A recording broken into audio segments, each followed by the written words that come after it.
Hey everyone, welcome to Logan's Mosh Pit. Glad to have you here. Do me a favor and please subscribe if you haven't already.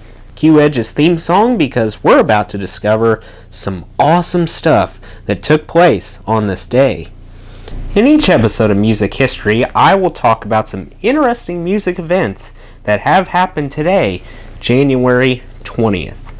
To keep this video at a reasonable length, I won't mention every single thing that transpired today. That would take way too long.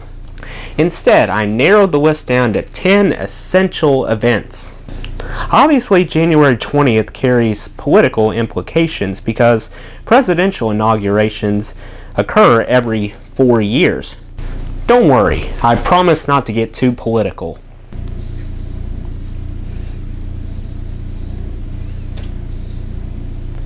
Why don't we get started? First, on this day in 1952, Kiss frontman Paul Stanley was born. The rest is history. Also on this day in 1952, future bassist for Judas Priest, Ian Hill, entered the world. Pretty cool that Ian Hill and Paul Stanley both share the same birthday. On this day in 1964, the Beatles blessed the United States with their first taste of the British band by releasing Meet the Beatles.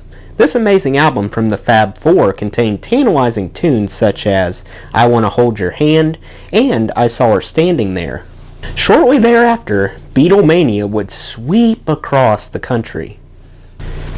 On this day in 1974, Stevie Wonder performed on stage for the first time since a horrific car accident placed him in a coma 5 months earlier.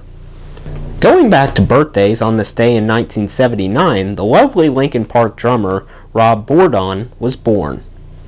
On this day in 1982, the Prince of Darkness Ozzy Osbourne cemented his unpredictable legacy by brutally biting the head off a bat at a show in Iowa. Damn, I bet that hurt. That was a bad idea, Ozzy. Somebody should have stopped him. There are better ways to handle this situation. The bat didn't survive, no doubt about it. On this day in 1983, Def Leppard distributed their extremely well-received Pyromania album, which eventually achieved diamond status. It contained classics like Photograph, Foolin', and Rock of Ages. Pyromania was one of the first albums I ever listened to, and I enjoyed every single moment of it. I could literally listen to Pyromania on loop all day long. I think it represents a beautiful balance between the hardcore side of Def Leppard with their first two albums and the gentler side of Def Leppard that emerged from Hysteria onward.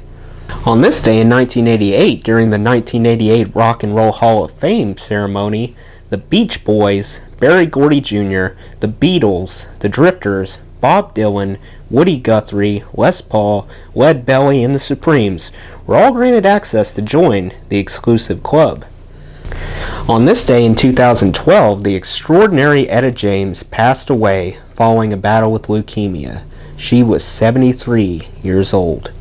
Last but not least, on this day last year, unfortunately, Meat Loaf met his demise, dying at age 74. Well, that's it. What did you think? Let me know in the comments. That does it for today's video, guys. I hope you enjoyed. Make sure to like, comment, and subscribe if you haven't already. I really appreciate the support. I'll see you next time. Till then, rock on.